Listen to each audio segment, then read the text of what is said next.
Assalamualaikum warahmatullahi wabarakatuh. Salam sejahtera bagi rekan-rekan calon ASN. Di kesempatan ini saya akan sedikit mengeluarkan opini saya ya terkait dengan keterlambatan atau lambatnya SK penetapan NIP bagi calon ASN baik itu CPNS maupun P3K tahun anggaran 2024. Menurut saya ada beberapa alasan Pak SK penetapan NIP dan juga pelantikan ASN 2024 ini menjadi lamban. Langsung saja kita ikuti pembahasannya. Sebagaimana diketahui bahwa pelantikan atau pengangkatan ASN tahun anggaran 2024 ini tentunya harus melewati beberapa proses tahapan, di mana tahapan terakhir adalah terbitnya surat pertimbangan teknis atau Pertek BKN penetapan NIP calon ASN, dan jika sudah 100% untuk suatu daerah, maka daerah sudah seharusnya segera melantik ASN yang telah diterbitkan Pertek BKN tersebut. Ini sesuai dengan perintah dari Kepala BKN ya, dan juga Pan RB. Sebagai contoh, ini di sebuah kabupaten di Kabupaten Banjar tanggal 10 April lalu telah diadakan pelantikan untuk CPNS dan P3K. Di salah satu kabupaten di Kalimantan Timur, di Kutai Timur, akan juga dilantik P3K pada tanggal 16 April nanti ya. Kita lihat juga di berita di Bekasi telah juga mengadakan pelantikan ASN yang juga turut dihadiri Kepala BKN. Oke, ini sebab pertama, adanya pemotongan anggaran dari pusat ke daerah sebanyak 50 triliun, di mana Presiden Prabowo Subianto telah menginstruksikan pemotongan dana transfer ke daerah sebesar 50,59 triliun untuk tahun anggaran 2025 ini, yang tertuang dalam Inpres nomor 1 tahun 2025 tentang efisiensi belanja dalam pelaksanaan APBN serta APBD.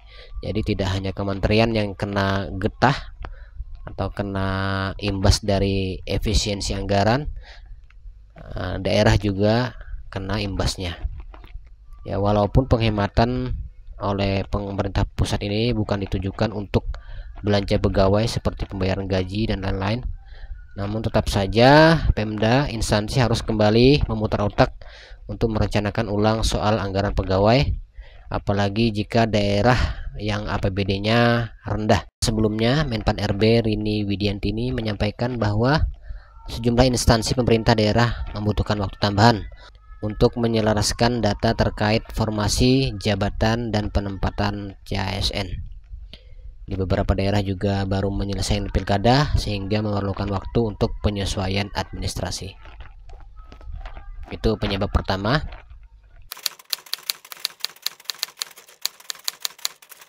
Kemudian alasan kedua ialah banyak dokumen usulan calon ASN yang harus diverifikasi, di mana verifikasi dokumen ini dilakukan dua tahap. Yang pertama oleh instansi, kemudian oleh pihak BKN. Tentu bisa kita bayangkan betapa banyak dokumen yang harus diverifikasi. Padahal pegawai BKN juga sudah melakukan lembur ya untuk verifikasi dokumen peserta CASN ini. Bahkan di hari libur kemarin, kawan-kawan di BKN tetap menerbitkan nomor induk pegawai. Jadi selama liburan 9 hari kemarin, kami menerbitkan 61.000 lebih NIP untuk percepatan.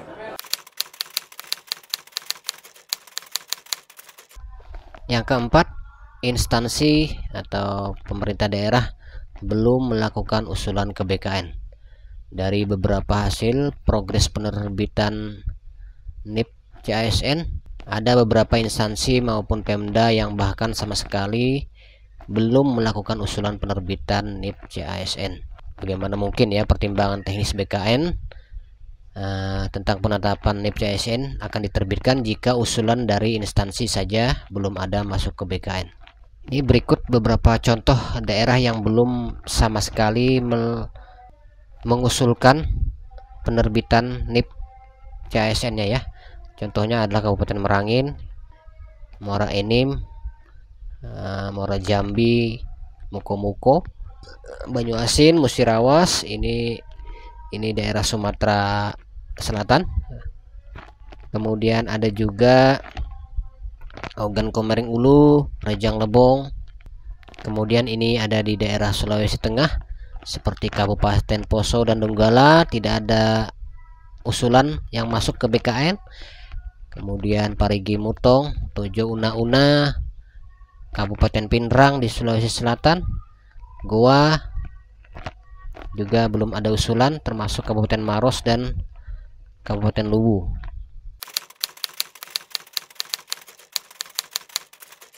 Penyebab keempat adalah ada kemungkinan instansi enggan menganggarkan gaji ke-13 bagi ASN tahun 2024. Daerah mungkin sengaja menunda-nunda pengusulan penerbitan NIP karena tidak mau menganggarkan gaji 13. Ada beberapa alasan, bisa kita lihat di dalam PP nomor 11 tahun 2025 tentang tunjangan hari raya dan gaji 13 bagi penyelenggara negara. Disebutkan bahwa gaji ke-13 bagi P3K akan dibayarkan pada bulan Juni 2025. Di sini kita bisa lihat di pasal 8 PP nomor 11 tahun 2025 ayat 14 poin C. P3K dengan masa kerja kurang dari 1 bulan kalender sebelum tanggal 1 Juni tahun 2025 tidak diberikan gaji ke-13. Penjelasannya begini. Jika SK pengangkatan P3K atau TMT P3K itu sebelum Mei, maka instansi wajib membayar gaji 13 menurut aturan PP nomor 11 tahun 2025 tadi ya. Nah, inilah yang bisa jadi akal-akalan instansi agar tidak membayar gaji 13 bagi ASN baru angkatan 2024 dengan cara memundurkan pengusulan penerbitan NIP maupun pelantikan ASN. Alasannya seperti ini, khusus CPNS dianggap sudah bekerja jika sudah dibuat atau ada SPMT, surat perintah melaksanakan tugas. Walaupun di SK pengangkatan tertulis TMT Maret atau April, namun jika belum dilantik atau SPMT dibuat Mei atau Juni, artinya mereka dianggap bekerja di bulan Mei atau Juni tersebut. Sehingga jika SPMT diterbitkan bulan Juli, maka CPNS otomatis tidak mendapatkan gaji 13 walaupun TMT adalah sebelum itu, karena di bulan Juni adalah pencairan gaji 13 ya. Nah, jika rekan-rekan CPNS itu menerima SK di bulan Juli, ya otomatis tentu tidak bisa mendapatkan gaji 13. Tidak dianggarkan oleh instansi. Nah, kemudian P3K, mereka ini berasal dari jalur honorer. Jika TMT Maret, maka otomatis SPMT juga per Maret karena dianggap masih bekerja, walaupun penyerahan SK pengangkatan terlambat diberikan. Namun, jika di SK pengangkatan P3K TMT-nya setelah bulan Mei, besar kemungkinan P3K juga tidak akan mendapatkan gaji 13. Nah, tadi kita bahas sudah di PP nomor 11 tahun 2025 pasal 8.